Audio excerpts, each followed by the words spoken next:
Good morning everyone. Mechanical engineering के अंदर subject oil hydraulic और न्यूमेटिक्स में स्वागत है आपका। लास्ट चैप्टर है, इसके साथ इस चैप्टर के साथ हमारा सिलेबस ख़त्म हो जाएगा। क्या है लास्ट चैप्टर का नाम? Introduction to automation in hydraulic and pneumatic circuit.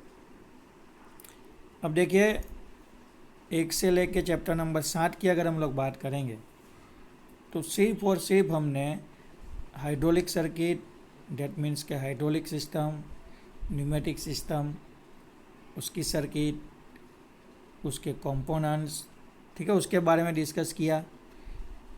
सारी जो बेसिक चीज़ें थी वो हमने सीख ली। अब चैप्टर के एंडिंग में, या फिर आप बोल लो कि सिलेबस के एंडिंग में, सब्जेक्ट ख़त्म नहीं हुआ है। ऑयल हाइड्रोलिक और न्यूमेटिक्स है, ये एक पूरी फील्ड है, लेकिन उसका एक छोटा सा पोर्शन सिलेबस के अंदर कंसीडर करके हमको यहाँ पे दिया गया है। तो बेसिकली हम लोग ऐसा बोल सकते हैं कि सब्जेक्ट ख़त्म नहीं हो रहा है, हमारा जो सेमेस्टर का सिलेबस है वो ख़त्म हो रहा है, और सेमेस्टर के सिलेबस के एंडिंग में एक छोटा सा टॉपिक दिया गया है कि अब तक हमने जो भी हाइड्रोलिक और न्यूमेटिक सिस्टम के बारे में हमने पढ़ा, अगर उसको हम लोग ऑटोमेट या फिर ऑटोमेशन के अंदर इन्वॉल्व करना चाहते हैं तो किस तरीके से एप्लीकेबल होगा, किस तरीके से उसका बेसिक फंक्शन होगा, वो सारी चीज़ें या फिर उस सारी चीज़ों का जो ओवरव्यू है वो सिर्फ एक चैप्टर में दिया गया है। ऐसा आपको नहीं समझना है कि पूरा एक नया फील्ड चालू हो रहा है, पूरा ऑटोमेशन आ गया है, रोबोट्स आएंगे, ठीक है, बड़े बड़े हाइड्रोलिक सिस्टम आएंगे, ऑटोमेटिक चलने वाले मशीन आएंगे, ऐसा नहीं है। सिर्फ आपको एक बेसिक छोटा सा ओवरव्यू दिया गया है ताकि आपको समझ में आए कि अभी जो ऑटोमेशन के अंदर जैसे रोबोटिक्स है, आर्टिफिशियल इंटेलिजेंसी है, बड़े बड़े रॉकेट लॉन्चर है, वहाँ पे जो हाइड्रोलिक सिस्टम यूज़ होते हैं, एरोप्लेन शिप का जो लॉन्चिंग सिस्टम है वहाँ पे जो हाइड्रोलिक सिस्टम यूज़ होता है, तो उसमें बेसिकली किस तरीके से वर्क होता है, ठीक है, और जो फंडामेंटल्स है वो सिर्फ आपको इस चैप्टर में दिए गए हैं। इंट्रोडक्शन में क्या कह रहे हैं कि अभी का जो रिसेंटली जो टाइम है, मतलब अभी का जो समय चल रहा है, उसके अंदर सबको फटाफट काम चाहिए। जो ग्रोथ है इंडस्ट्री का वो भी बहुत तेज़ी से बढ़ रहा है, ठीक है, सबको ज़्यादा प्रोडक्शन चाहिए। सबको प्रोडक्शन कैसा चाहिए? ज़्यादा चाहिए। ऊपर से सबको काम भी कैसा चाहिए?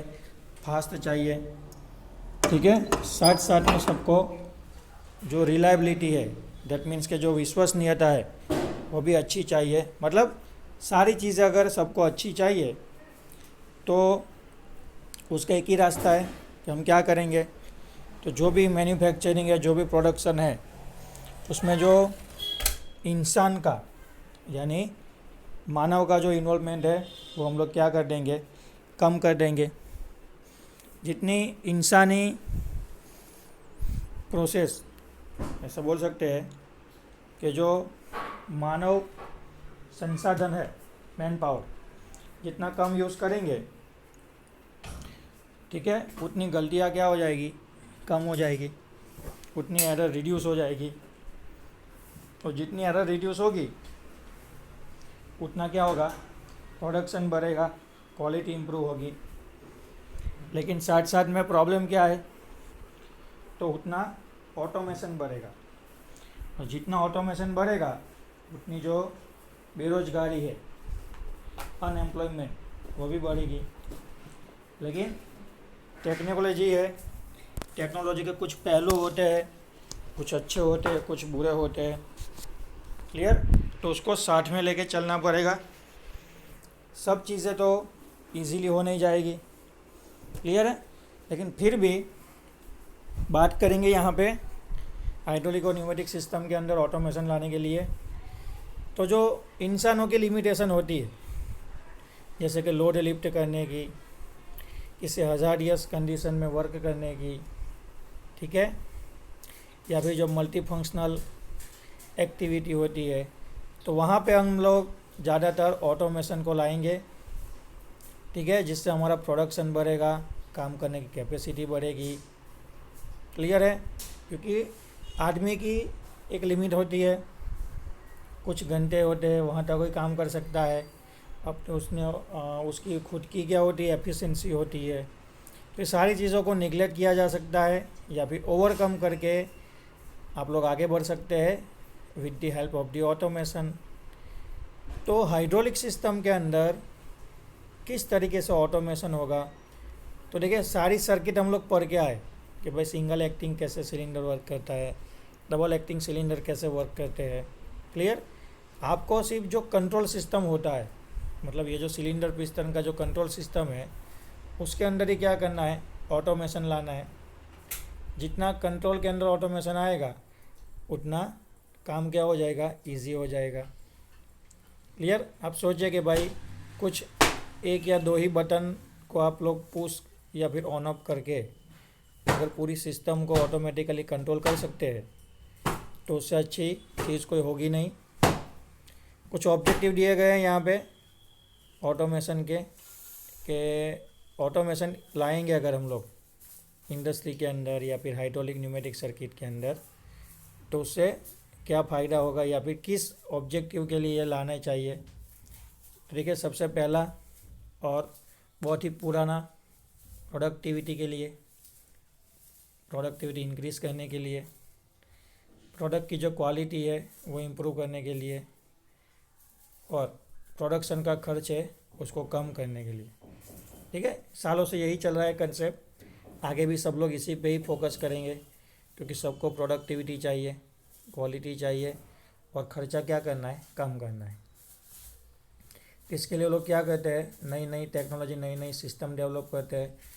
उसी के पार्ट्स में यानी उसी के अंदर हमने हाइड्रोलिक और न्यूमेटिक जो इंडस्ट्री है या फिर जो फील्ड है वो डेवलप की है। नए नए हाइड्रोलिक सिस्टम, नए नए न्यूमेटिक सिस्टम अभी भी डेवलपमेंट के अंदर है। काफ़ी सारी चीज़ें डेवलप हो चुकी है अभी, और उसके अंदर जो रिसर्च है वो चल रही है, और नए अच्छे मशीन आएंगे। ठीक है, जो ह्यूमन की लिमिटेशन है वो भी कम हो रही है, मशीन का इस्तेमाल बढ़ रहा है। क्लियर है? कौन से ऑटोमेशन हो सकते हैं इंडस्ट्री के अंदर, types of automation in industry. तो भाई इंडस्ट्री के अंदर दो तरह से ऑटोमेशन हो सकता है। पहला होगा परमानेंट या फिर फिक्स ऑटोमेशन, दूसरा होगा प्रोग्रामेबल या फिर फ्लेक्सिबल ऑटोमेशन। अब कुछ तो आप नाम सुन के ही समझ गए होंगे। परमानेंट की बात करेंगे तो परमानेंट में क्या होगा, परमानेंट या फिर फिक्स, मतलब आपने क्या किया है, एक कंट्रोल सिस्टम डिज़ाइन किया है to perform this specific task, है ना। एक ही टास्क है, उसको करने के लिए आपने एक कंट्रोल सिस्टम डिज़ाइन कर लिया है। अब जब तक वो सिस्टम आपके यहाँ रहेगा वो एक ही काम करेगा, उसके अंदर आप कोई भी चेंजेस कर पाएंगे नहीं। हाँ, उसकी जो लेंथ है, विड्थ है, जो एनवेलप है वो आप कम ज़्यादा कर सकते हैं, लेकिन उसके ऑपरेशन को आप चेंज कर पाएंगे नहीं। फॉर एग्जांपल, आप स्प्रे पेंटिंग करने के लिए एक रॉबर्ट लाए, ठीक है, आपने क्या किया है, स्प्रे पेंटिंग करने के लिए एक रॉबर्ट लाए, तो वो रॉबर्ट क्या करेगा, जब तक इंडस्ट्री में आपके यहाँ रहेगा सिर्फ वो स्प्रे पेंट करेगा। हाँ, आप स्प्रे पेंटिंग की जगह आप उसको किसी और चीज़ को स्प्रे करने के लिए रख सकते हैं। ठीक है, आप पेंट की जगह किसी और को चीज़ को स्प्रे करवा सकते हैं। क्लियर है? लेकिन ऐसा नहीं होगा कि वो स्प्रे पेंटिंग छोड़ के क्या करने लगेगा, वेल्डिंग करने लगेगा, तो ऐसा उसके अंदर होगा नहीं। तो ऐसा जो ऑटोमेशन होता है उसको हम लोग बोलते हैं फिक्स्ड ऑटोमेशन। अगर सेकंड की बात करेंगे, प्रोग्रामेबल या फिर फ्लेक्सिबल ऑटोमेशन, तो इसमें क्या होता है, तो आपने सिस्टम को प्रोग्रामिंग किया है, आपने क्या किया है, सिस्टम को प्रोग्रामिंग किया हुआ है सिस्टम का, या फिर आप उसको बोल सकते हैं प्रोग्रामेबल ऑटोमेशन। जिससे क्या होगा, आपने आपकी जो भी हाइड्रोलिक या न्यूमेटिक सिस्टम है उसके अंदर कुछ कॉम्प्लेक्स कंट्रोल सिस्टम डेवलप किया हुआ है जो सेवरल टास्क क्या करेंगे, परफॉर्म करेंगे। यानी कुछ एक से ज़्यादा या दो से ज़्यादा, 6, 7, 8, 10 या फिर दो से ज़्यादा जो भी वर्क है फंक्शन जो उसको परफॉर्म करना है वो करेंगे। क्लियर है? आपको सिर्फ क्या करना है, उसके अकॉर्डिंगली प्रोग्राम चेंज करना है। अब प्रोग्राम चेंज करोगे तो उसका फंक्शन भी चेंज हो जाएगा। तो इसको बोला जाता है फ्लेक्सिबल ऑटोमेशन। क्लियर है? आपने देखा होगा रजनीकांत, कौन सा रजनीकांत, रॉबर्ट वाला, तो वो प्रोग्रामेबल था, फ्लेक्सिबल ऑटोमेशन था। उसमें वो छोटी सी चिप आती थी। अब चिप का प्रोग्रामिंग चेंज करोगे तो पूरा रजनीकांत चेंज हो जाता था, उसका पूरा नेचर चेंज हो जाता था। जो पहले अच्छे काम के लिए बनाया गया था वो लास्ट में विनाश कर रहा था। क्लियर है? तो इसी तरीके से इंडस्ट्री के अंदर भी दो तरह के ऑटोमेशन एडॉप्ट किए जाते हैं। यहाँ पे कुछ आपको कंपैरिजन दिया गया है कि फिक्स ऑटोमेशन क्या है, कंपेयर में फ्लेक्सिबल ऑटोमेशन किस तरीके से अलग होता है, या फिर दोनों का कंपैरिजन करोगे तो कौन सा अच्छा रहेगा। तो उसके लिए आपको पर्पस दिए गए हैं, कौन से पर्पस के लिए किया जाता है। अपग्रेड और चेंज मेकिंग के लिए, मेंटेनेंस के अकॉर्डिंगली, प्रोसेस कैपेबिलिटी होती है उसकी, काम करने की कैपेसिटी, काम करने की स्पीड, ठीक है। फिर जो एफिशिएंसी है उसके रिगार्डिंगली कंपैरिजन दिया गया है। क्लियर? नेक्स्ट आपको थोड़ा बहुत ऊपर ऊपर से समझाया गया है कि हाइड्रोलिक कंट्रोल सिस्टम होता है या फिर न्यूमेटिक कंट्रोल सिस्टम होता है, तो उसके अंदर आप ऑटोमेशन किस तरीके से इम्प्लीमेंट कर सकते हैं। क्लियर? तो यहाँ तक अभी आप इसको मत देखिए, यहाँ पे ध्यान दीजिए। ठीक है? क्या है? फिल्टर, उसके बाद है कंप्रेसर, ये है कंट्रोल वाल्व जिसको हम लोग ऑपरेट करते थे manually, 3/2 5/2 direction control valve. Connecting tube मतलब जो हमारा होस पाइप होता है वो ब्लैक कलर का, जिसमें hydraulic fluid, pneumatic fluid circulate होते हैं सिस्टम में, और ये है आउटपुट सिग्नल। क्लियर? अब आपको इसके अंदर ऑटोमेशन लाना है। ठीक है? तो आपको सिर्फ क्या करना है, तो जो पहले पूरा कंट्रोल सिस्टम मैन्युअली ऑपरेट होता था तो वहाँ पे आपको क्या करना है, पीएलसी लगा देना है। पीएलसी का मतलब होता है programmable logical controller, programmable logical controller. ठीक है? सर्किट आती है छोटी सी जिसको आप प्रोग्रामिंग कर सकते हैं आपकी एप्लीकेशन के अकॉर्डिंगली, उसको रख देना है। अब वो क्या करेगी, प्रोग्रामिंग के अकॉर्डिंगली जो भी कंट्रोल वाल्व है उसको क्या करेगी, सिग्नल प्रोवाइड करेगी। उस सिग्नल के अकॉर्डिंगली कंट्रोल वाल्व क्या करेंगे, अपना ऑपरेशन करेंगे, ऑन होंगे, ऑफ होंगे, और उससे जो पूरा हाइड्रोलिक या जो न्यूमेटिक सर्किट है वो अपना सफिशिएंट जो भी फंक्शन है वो क्रिएट करेगा। बिल्कुल उसी तरह हाइड्रोलिक सर्किट होती है। क्लियर है? वहाँ पे कंप्रेसर था, फिल्टर था, यहाँ पे क्या होगा, रिजर्वियर होगा, पंप होगा, फिल्टर होगा। ठीक है? देखिए यहाँ पे fluid, filter, pump, valve, pressure relief valve, pressure gauge, control valve और सिलेंडर। अगेन देखिए यहाँ पे कंट्रोल वाल्व को ऑपरेट करने के लिए हमने क्या कर दिया, पीएलसी लगा दिया। बस वही सिस्टम है, सिर्फ आपको क्या करना है, जो भी आपकी सर्किट है या फिर जो भी आपकी सिस्टम है जो पहले मैन्युअली ऑपरेट होती थी उसको अभी सर्किट की मदद से या फिर इलेक्ट्रॉनिक सिग्नल की मदद से प्रोग्रामिंग करके आपको क्या करना है, उसको ऑपरेट करना है। क्लियर है? तो सारी सिस्टम ऑटोमेटिक हो जाएगी।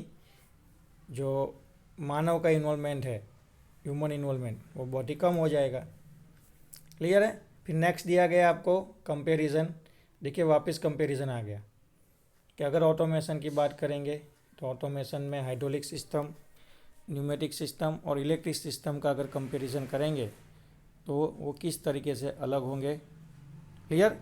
और चैप्टर के एंडिंग में एडवांटेजेस, डिसएडवांटेजेस दिए गए कि अगर हम लोग इंडस्ट्री के अंदर स्पेशली जो हाइड्रोलिक सिस्टम है, न्यूमेटिक सिस्टम है, उसके अंदर अगर हम लोग ऑटोमेशन लाते हैं तो उससे क्या फ़ायदा होगा और क्या नुकसान होगा। क्लियर? देखिए पहले फटाफट एडवांटेज देख लेते हैं, ज़्यादा कुछ इंपॉर्टेंट नहीं है इसीलिए उसको थोड़ा हम लोग फटाफट ले रहे हैं। कि जो हार्ड फिजिकल वर्क होता है वहाँ पे अगर इंसान इन्वॉल्व हो गए तो उसकी कुछ लिमिटेशन होगी। ज़्यादा हार्ड वर्क, कॉन्स्टेंटली वर्क जो करना होता है वो आदमी नहीं कर पाएगा। तो वहाँ पे आप लोग ऑटोमेशन ला सकते हैं। कुछ हैज़ार्डियस एटमॉस्फेयर है, डेंजरस एनवायरमेंटल कंडीशन है, जैसे कि फायर प्लेस है ना, फर्नेस होती है, बहुत ज़्यादा गर्मी होती है। स्पेस एप्लीकेशन है जहाँ पे हवा ही नहीं है, ऑक्सीजन ही नहीं है। वॉल्केनोज होते हैं, न्यूक्लियर फैसिलिटीज़ होती है, पानी के अंदर काम करना होता है। तो ऐसी कंडीशन होती है जहाँ पे आप लोग क्या कर सकते हैं, जो रोबोट होते हैं, ऑटोमेशन हो, उसको आप लोग इन्वॉल्व कर सकते हैं। क्लियर। इंसान की कुछ कैपेबिलिटी होती है कि कुछ साइज़ तक, कुछ इतना वेट ही इतनी स्पीड से या फिर इतनी एफिशिएंसी वो उठा पाएगा, हैंडल कर पाएगा। लेकिन मशीन का तो ऐसा कुछ है नहीं। मशीन को तो आप जो चाहे उस कैपेसिटी का बना सकते हैं। क्लियर। क्लियर है। दूसरा क्या होता है कि हम इंसानों की एक लिमिटेशन है कि अगर हमको कोई एक काम डेली रिपीट करने के लिए दिया जाए, या फिर एक ही दिन में हमको वही काम रिपीट करते रहना है, या फिर रिपीटेटिव नेचर का जो कोई वर्क है वो अगर हमको करते रहना है, तो हम लोग क्या हो जाएंगे, बोर हो जाएंगे। हम लोग का फटीग हो जाएगा। ठीक है।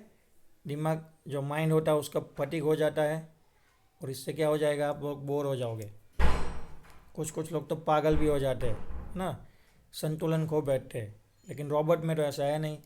उसको तो आपने प्रोग्रामिंग किया है, आप चाहो उतना काम करवाओ, चाहो उस कैपेसिटी से काम करवाओ, और चाहो उतना एफिशिएंसी क्या कर लो, उससे ले लो।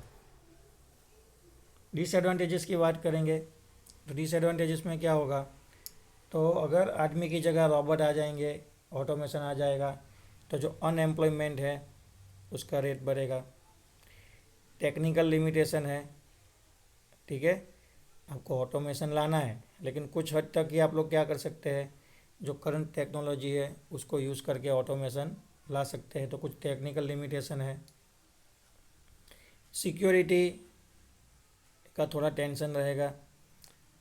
देखिए, आदमी ने रॉबोट को बनाया है, हम इंसानों ने ऑटोमेशन है उसको डेवलप किया है। ऐसा ना उल्टा ना हो जाए कि भाई जो ऑटोमेशन है, ठीक है, उससे फिर इंसान लोग क्या हो जाए, उसके ऊपर डिपेंडेंट हो जाए। क्लियर। आपने देखे होंगे टर्मिनेटर के पिक्चर वो सब, कि भाई एक समय आता है इतने ज़्यादा रोबोट हो जाते हैं कि भाई रोबोट लोग क्या करते हैं, उतने इंटेलिजेंट हो जाते हैं कि वो लोग इंसानों पे राज करते हैं। जस्ट एक क्या है, इमेजिनरी डिसएडवांटेजेस से आप समझ सकते हैं। अनप्रेडिक्टेबल डेवलपमेंट कॉस्ट, बहुत सारा पैसा इन्वॉल्व होता है ऑटोमेशन में। क्लियर। और हाई इनिशियल कॉस्ट, डेवलपमेंट हो जाने के बाद जब कोई सिस्टम, कोई रोबोट या फिर कोई भी मशीन लाते हैं, तो उसके अंदर इनिशियल इन्वेस्टमेंट बहुत ही ज़्यादा होता है। तो ये है बेसिक डिसएडवांटेजेस। इसके साथ ही हमारा चैप्टर नंबर 8 ख़त्म होता है, और साथ में ही OHP का पूरा सिलेबस भी यहाँ पे आज ख़त्म हो रहा है। सारे लेक्चर आपको मिल जाएंगे यूट्यूब से। कभी भी आपको रिवीजन करना है तो आप सिर्फ क्या कर सकते हैं, चैनल पे जाके जो भी लेक्चर है उसको आप वापस देख सकते हैं। क्लियर। आप सबको एग्ज़ाम के लिए all the best. Thank you.